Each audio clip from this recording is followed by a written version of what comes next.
нәресте туылған кезде кездейсоқ ауыстырылды. 16 жылдан кейін ғана екі ата-ана да өздерінің нағыз балаларын тапты, бірақ олар да өгей балаларынан айырылғысы келмейді. Сондықтан олар екі жасөспірімге үйлену тойын ұйымдастырады. Еркек кейіпкер аяқтар қыздарға ұнайды. Сонымен қатар ата-анасы ұйымдастырған қалыңдығына оның тағы екі гаремі бар. Олардың бірі оның әпкесі екені одан бетер әсірелеу, бірақ ол онымен туыстық қатынаста емес. Ал қай қыздың аяғы ақырында таңдалады. Мына видеоға лайк басып, оны бірге анықтайық. Еркек кейіпкер Ноги бастапқыда ауқатты отбасының баласы болған, бірақ туған кезде қателесіп қыз болып ауыстырылғандықтан ол қарапайым отбасында өскен. Осыған қарамастан ол өте жақсы бағамен өседі. Сонымен қатар үй тапсырмасын өте жақсы орындайды. Әпкесі Сача оны қатты жақсы көреді, және ол қателескен ағасының кез келген уақытта кетіп қалуы мүмкін екенін білгенде, ол қатты қайғырады. Мұны көргенде аяқтар оларды ешқашан тастамауға уәде береді. Бір күні Ноги эстакаданың қоршауында тұрған өте әдемі қызбен Рикамен кездеседі. Ол өзі өлтіремін деп қателесіп,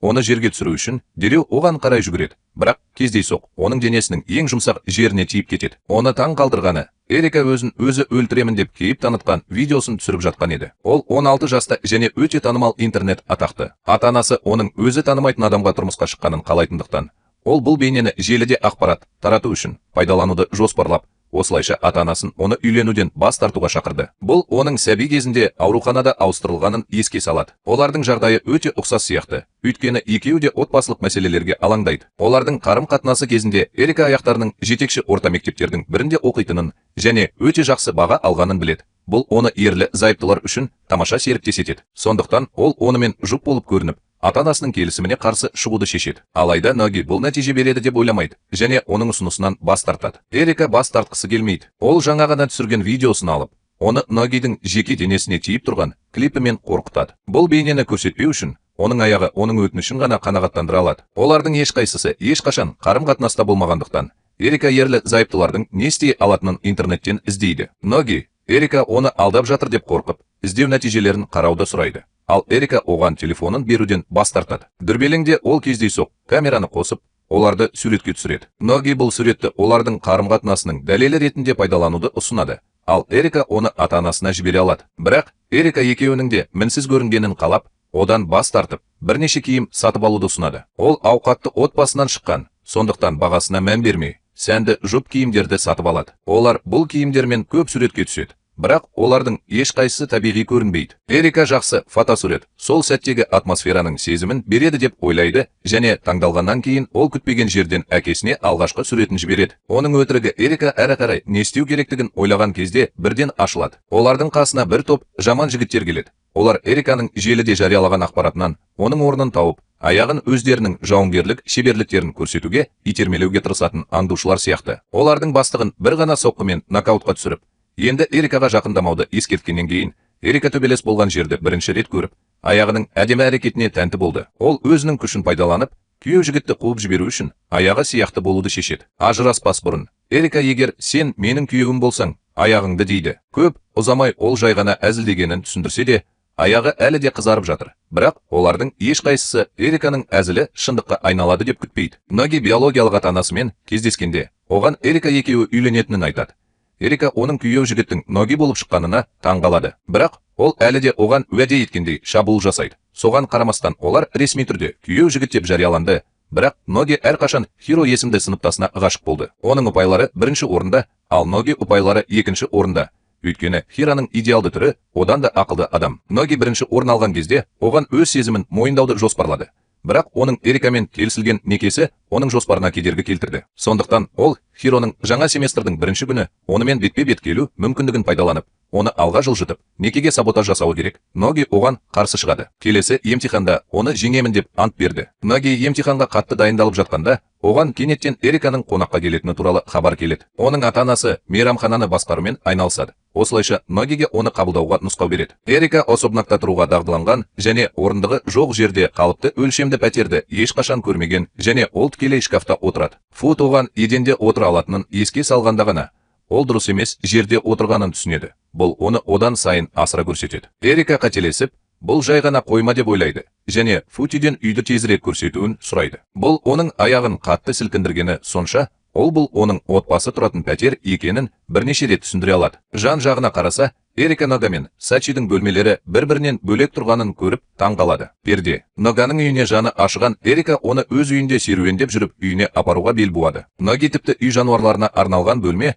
оның пәтерінен де үлкен екенін білгенде таң қалады. Ол екі отбасы арасындағы алшақтықты терең сезінеді. Мен дұрыс ұйымдастырылмаған некенің жойылатынына сенімдімін. Өйткені әртүрлі әлемдерден келген адамдар ерлі зайыптылар болуға арналмаған. Эрика да солай ойлайды, және оның келу ниеті биологиялық ата-анасымен сөйлесу болды. Өйткені олар өздері басқаратын мейрамханада түннің бір уағына дейін қалатынын біледі. Эрик мейрамханаға баруды шешеді. Оларды аяғының көзінен табу үшін Эрика мақтаншақ және бүлінген ханшайым болуы керек, және ол неке келісіміне қарсы шығу үшін ата-анасымен қатты дау тудыруы мүмкін. Оның таңғаларлығы, Эрика қашуға бел буып, Эриканы қуып жетіп, эмоционалды күйзеліске ұшырап, неге жарты жолда кеткенін сұрайды. Эрика көз жасын тыя алмайды. Ол жай ғана оларға қиындық туғызамын деп уайымдап, олардың жылуына қалай жауап беру керектігін білмей, аяғын жұбатып, демалуын өтінеді. Өйткені оның ата-анасымен аяғының көндіруі арқылы тіл табысу өте жақсы. Эрика мейрамханаға қайтып келеді, және бүкіл отбасы кешкі асты өте жақсы ішеді. Кешкі астан кейін Эриканың әкесі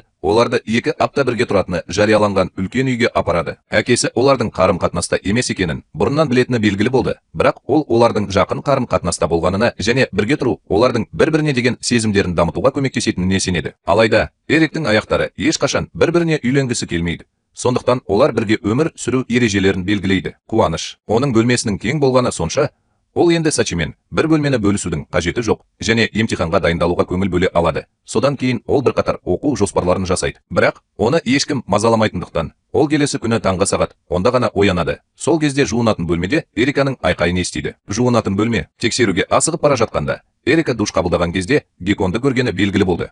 Ол онымен айналысқысы келеді. Бірақ бейішке жүгіріп кіргенде, оны Геккон абайсызда ұстап алады. Ал Эриканың басқа амалы жоқ. Ол тек Гекконды өзі ұстап алып, кейінірек терезеден лақтырып жіберуі керек. Аяғы телефонмен жұмыс істегенде, ол кенеттен өшіп қалады. Сондықтан ол Эрикадан зарядтағыш пен оқу материалын қарызға алуға барады. Ол аяғы оған суретке түсуге көмектесу шартымен оны қарызға алуға келіседі. Күтпеген жерден түсірілім кезінде оның аяғы оның ұятты жерін көреді. Эрикадан жауап алу кезінде ол қатты күйзеліске ұшырайды, және кездейсоқ оның үстіне құлап кетеді. Эрика оны қатты тепкілеп, суретке қайта түсіруді өтінеді. Өйткені ол өзінің суреттеріне өте қатал. Ноги түсірілімді мүмкіндігінше тезірек аяқтау үшін ешқашан өз деңгейіне жете алмайды. Ноги Эрикаға су шашып, мүмкіндікті пайдаланып, өте керемет суретке түсті. Бірақ Эрика бұл суретті қатты ұнатқаны сонша, ол Ногидің көбірек түсіргенін қалайды, бірақ одан бас тартады. Содан кейін ол оған су шашып, түнге дейін созылатын су шашатын шайқасқа себепші болады. Эрика Ноги неге сонша оқуды жақсы көретініне таңғалады. Ноги ата-анасының өмірін жеңілдеткісі келетінін түсіндіріп, Эрикадан неге әсер етуші болғысы келетінін сұрайды. Эрика интернетті пайдаланып, оны көре алатын адамды тауып, Рикаға заттарын бергені үшін алғыс айтқысы келетіні белгілі болды. Аяқтары оған кешкі ас әзірлеп жатыр. Тек оның оқу құралдарын әпкесі баяғыда осында жібергенін білу үшін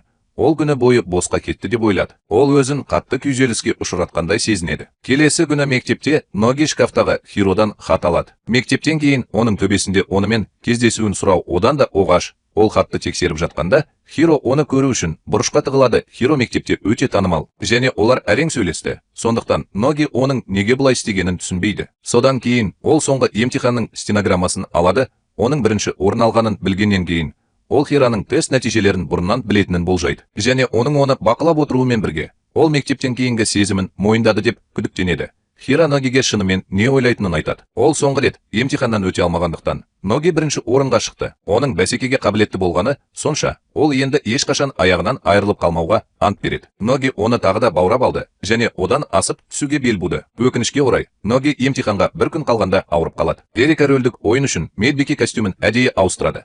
Ал Ноги оның нысанасын тікелей көріп, оны қуып жібереді. Ол өзінің назарын оқуға аударғысы келеді, бірақ дене қызуының көтерілуінен есінен танып қалады. Шуды естіген Эрика аяғының қалай екенін тексеруге асығады. Уақыт өте келе, Эрика Ноганың бақылауымен оның денсаулығы біртіндеп қалпына келеді. Дегенмен көп оқу жақсы, Ноги денсаулығына да біраз көңіл бөлуі керек, дейді Эрика оған. Осы сөздерден кейін Ноги Эриканың өз отбасына ұқсайтынын сезеді. Сынағынан кейін аяқтар өз қалауы бойынша бірінші орынды алады. Содан кейін ол Хироға бәрін мойындауға батылдық алады, бірақ ол одан бас тартады. Өйткені Осы уақытқа дейін олар 12 емтихан тапсырды және оның аяғы оның қатыспағанын есептемегенде оны бір рет қана ұрды. Сондықтан ол әлі де олардың ішіндегі ең ақылдысы екені анық. Мұны естіген Ноги оны тағы 10 рет басып озуға ант беруден бас тартады. Бірақ Хира да өзіне сенімді. Ол не істесе де ешқашан аяғынан айырылмайтынына сенеді. Дау-дамай кезінде олар сөмкені алу үшін, кім бірінші түсетінін білу үшін жарысуды шешеді. Ақырында Ноги жеңсе де, Хирдің оған деген көзқарасы өзгермейді. Ол Ногиге үйленетінін және оның ұсынысын қабылдауы екі талай екенін айтады. Ноги үлкен үйге қайтып келгенде,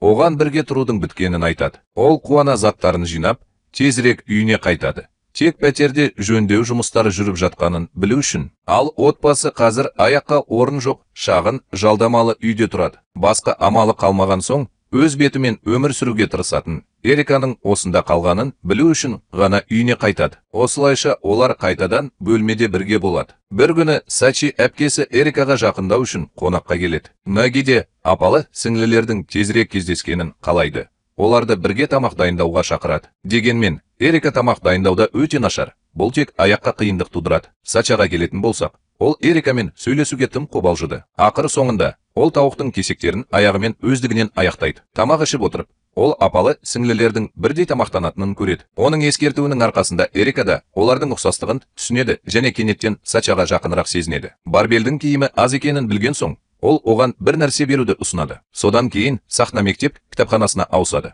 Онда Ноги Хиромен тағы бір рет кездеседі.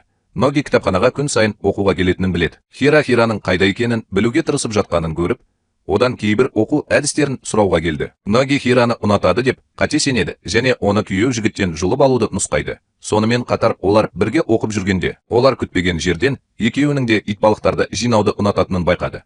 Бұл Хироны қуантады және ол осы факторларды ескере отырып, күн сайын таңертең бірге жаттығуды ұсынады. Ноги Хиро екеуінің бір-біріне жақсы сәйкес келетініне сенімдірек, ол олардың қиындықтарды жеңетініне және сыныпқа оралғанда нағыз жұп болатынына сенеді. Ноги Эриканы аудармашы ретінде көргенде таң қалады. Ол кездейсоқ әлеуметтік желіде Ногидің суретін жариялағаны белгілі болды. Ол бұл суретті тез өшіріп тастағанымен, біреу оны сақтап қалды және бұл туралы мектеп директорына хабарлады. Ол Эрикадан осы мәселені талқылау үшін кабинетіне келуін талап етті. Алайда, белгіленген күні Эрика ауырып, уақытты өткізіп, оны мектептен қуып жіберді. Әкесінің ұсынысы бойынша ол Ноги мектебіне ауысты. Эриканың жаңа мектебінде танысқан алғашқы досы Хиро, ол Ноги Хироға өзінің келісімі туралы айтпай ақ мойындағаннан бері Эрикаға кампусты жылы көрсетіп келеді. Ол Эриканың бұл туралы білетініне алаңдайды. Сондықтан оларды мектептен кейін жасырын түрде аңдып жүр. Ноги кездейсоқ Хироның Эриканың жамандық жасағанына алаңдап, жылап жатқанын көреді. Ол бірден Эриканың жақсы адам екенін және қандай да бір түсініспеушіліктер болу керек екенін түсіндіреді. Бұл оны таңғалдырды. Хиро шын мәнінде Эриканың жанкүйері және ол Эрикамен өте жақсы күн өткізгендіктен Эриканың олардың сабақтарына ілесе алмайтынын біліп, бақыттың көз жасына ерік бере алмайды. Хиро Эриканың үйіне оралғаннан кейін Эриканың оқуына көмектесу үшін күн сайын таңертең бірге оқуға аяғы мен аяғына қосылуын ұсынады. Ноги Эрикаға Хираның одан бас тартқаны туралы айтады. Бірақ ол Хираның келісімін жасырады. Тек Хирадан 10 рет қатарынан озғысы келетінін айтады. Эрика Хираны аяғын тексергісі келді деп қателеседі және одан кейінгі таңертеңгі оқу, жаттығу жиынында Хирдің ықыласына ие болуға көмектесуді шешеді. Эрика әдейі косплей костюмін киеді. Оны Хира сүйкімді деп санайды және ол оны асыра алмайды. Бірақ Эрика Хира туралы көбірек білгенде, Хираның аяғынан әлдеқайда жақсы екенін білгенде, олар оған сәйкес келмейтініне сенеді және аяқтарын тезірек емес, тезірек тапсыруды ұсынады. Ретінде аяғы мен Эриканың жақындығы, Хира Эрикаға жақындауға қызғанышпен қарайды. Ол Эриканың үйіне бара алатынын сұрайды. Эрика өзінің бірге тұратындығын аяғынан ашқысы келмейді. Сондықтан ол Хираны ата-анасының үйіне алып келеді. Ал бұл арада аяғы жалғыз қалуға мүмкіндік алады. Ол өзін еркін сезінгені сонша, ол үйге келе салысымен киімін шешіп алады. Дәл осы сәтте Эрика Хиромен бірге қайтып келеді. Оның күтушісі оның қазір тұратын жері туралы айтып бергені белгілі болды. Сондықтан ол Хироны осында ғана әкеле алады. Ноги асығыс көйлегін киіп, жеке заттарын сұрыптайды. Бір топ жаман бала қыздардың шошып кетуінен қорқып, үйге кіріп кетеді. Ноги жаман балаларды бірден қуып жібереді. Хира әдеттен тыс ештеңені байқамайды. Бірнеше күннен кейін ол Эрикамен тағы да жақсы уақыт өткізеді. Хира Ноги мен Рикуды өз үйінде оқуға шақырады. Оның ата-анасы үлкен қасиетті орынды басқарады. Онда Хира қызмет етеді. Мика содан кейін Хира Ногимен оңаша сөйлеседі. Және оның үйленуі оның Ногиден бас тартуына себеп болмағаны анықталды. ол жұмыс істейді Мика. Бұл оның билігі кезінде денесі мен жүрегін Құдайға бағыштауын талап етеді. Сондықтан ол аяғына ғашық бола алмайды. Хира Ногиге сенеді. Ол оның қиындықтарын жеңуге көмектесе алады деп үміттенеді. Бұл Ногиге оның Хира үшін маңыздылығын түсінуге мүмкіндік береді, және ол туралы кездейсоқ көбірек білгісі келеді. Мектеп Ногиге Хиромен бірігуге мүмкіндік беретін экскурсия ұйымдастырады. Эрика оған жазылмайды. Мектептен кейінгі күні оларға орын қалдыру үшін Ноги Хироға оны қабылдау шарттарын тағы бір рет растайды. Ал бұл жолы Хира бұрынғыдай Ногиден бас тартпайды. Ол туылғаннан бері оның өмірін ата-анасы реттегенін айтады. Бірақ енді Ноги оның тағдырын өзгертуге тырысады деп үміттенеді. Бұған жігерленген Ноги жақсы адам болу үшін күш-жігерін 2 есе арттыруды шешеді. Бірақ оның бақыты ұзаққа созылмайды. Өйткені ол үйге келгенде Эрика аяғына жағымсыз хабар береді. Олардың Сион есімді сыныптастарының бірі Эриканың жанкүйері. Олардың күнде таңертең бірге оқитынын біліп, Эриканы Ноги мен Хирадан экскурсияға барғаны үшін қателескен. Ол Сионның Ноги мен Хирдің істеріне араласуын тоқтату үшін олардың тобына күштеп қосылады. Эрика саяхатқа шығуды шешеді. Сион Эриканы қатты жақсы көреді. Бірақ ол сонымен бірге Ноги мен Эриканың жақын екенін байқайды. Сондықтан ол Ногидің пікірін арнайы сұрайды. Ноги іздеуді бастамас бұрын Сионға қолдау көрсетеді. Бірақ ол сапарының соңына дейін Эрик пен Сионды бақылап отыра алмады. Тіпті Хиромен бірге болса да, ол сапардың соңына дейін зейінін шоғырландыра алмайды. Эрика теңіз жағасында суретке түсуге ниетті. Суретке түсіруге Ноги жауапты. Бірақ Эрика түсірген суреттеріне риза емес. Ол фотосуреттерде достықты бейнелегісі келеді.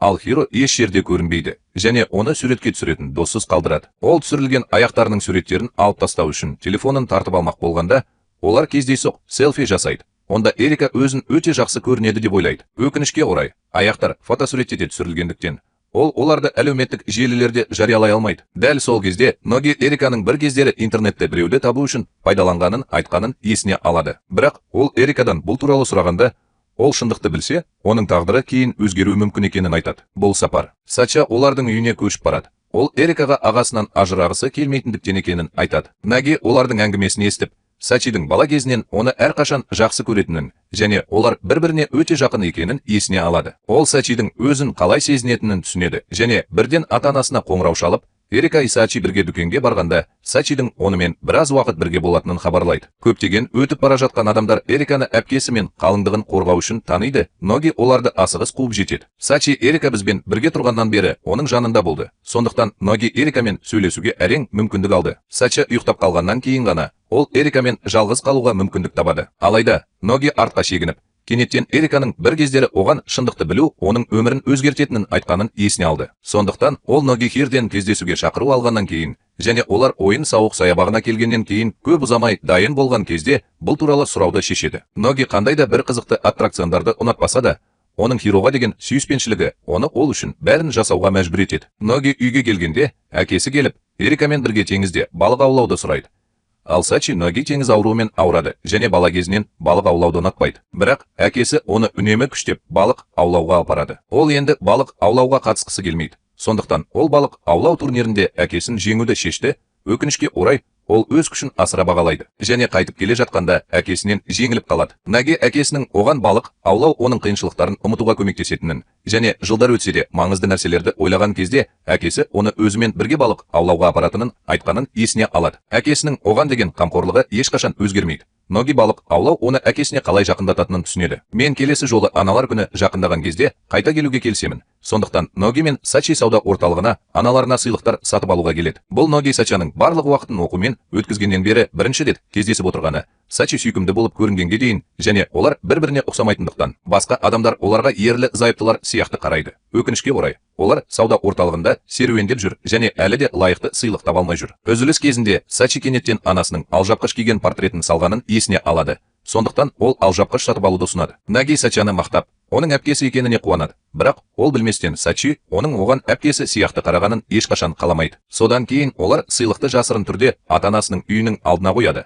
Ал бұл уақытта Эрика анасымен бірге тамаша мейрамханада кешкі ас жейді. Анасы одан Сачидің аяғы туралы не ойлайтынын сұрайды. Ойланбастан, Эрика олардың жақсы жұп екенін, және бұл туралы әйелінен біле тұра үйленуге дайын болу керек екенін айтады. Эриканың әкесі қызымен де сөйлесуді шешеді. Бірақ Эрика әкесін көргісі келмейді. Осылайша, әкесі келгенге дейін аяғын күштеп сыртқа шығарып, Эрика әкесінің оның шарттарын құлықсыз қабылдап, оны үйіне апаруға тырысып жатқанын біледі. Содан кейін ғана ол телефон мен әмиянды өзімен бірге алып кетуді ұмытып кеткенін түсінеді.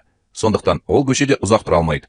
Ноги оның мәселесін түсінеді және оның идеяларын құрметтейді. Сондықтан ол оны өзенге апарады. Бұл оған басқа жерде демалып жатқан кедейлерді сезінуге мүмкіндік береді.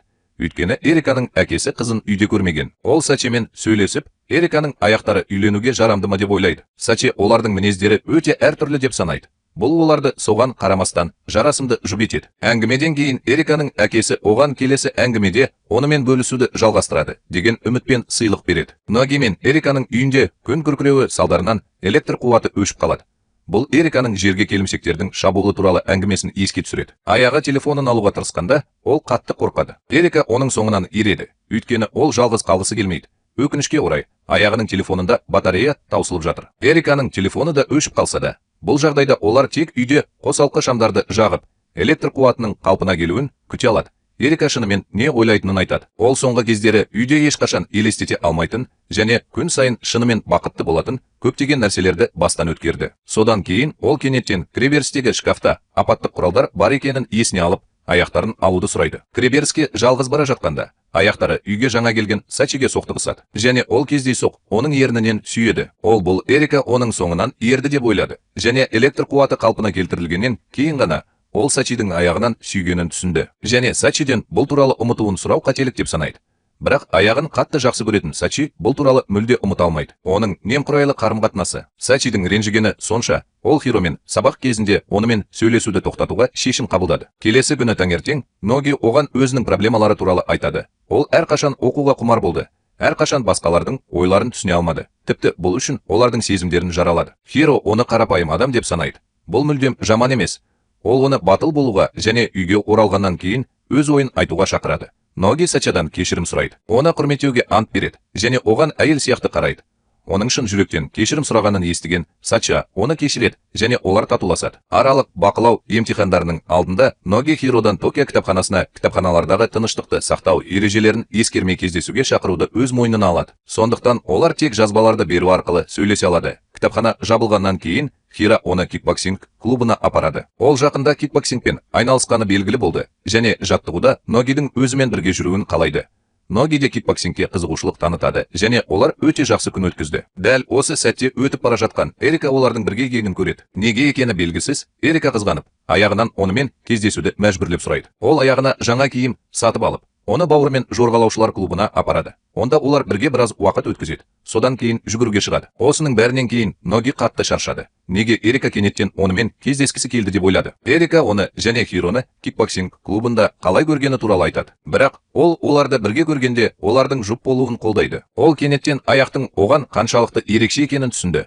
Бұл аяқтың оған ғашық па деп сұрағанын естігенде Эрика оны мойындаудан бас тартты. Бұл сезімнің сүйіспеншілік емес екенін алға тартып, оның сөздері Эрика туралы ойлағанда, оның жүрегінің қатты соғып тұрғанын сезгенде, ол әлі де Хироға ұнайма деп ойлай бастайды.